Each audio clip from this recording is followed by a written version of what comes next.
Martes, pamamatihan na mga short invitation lang po yung aming pag-offer unless the Lord build the house, the labor in vain.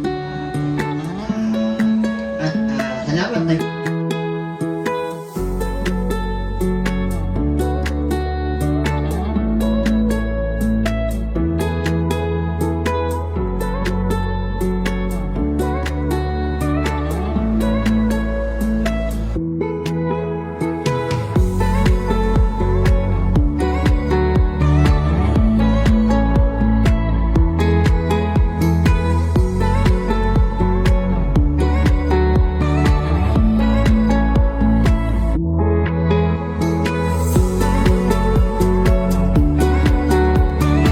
ang bahay sa kanila, ang tawag ay tahanan.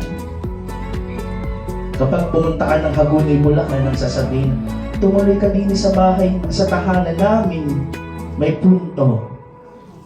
Kasi, kapag tinignan natin yung root, no, the root word itself ng tahanan, ano yung unang makikita natin? Tahanan. So meaning to say, each of you, no, huwag na lang i-consider na bahay, tahanan. Kasi each of you nagpapatahan ng pagod, nagpapatahan ng lumbay.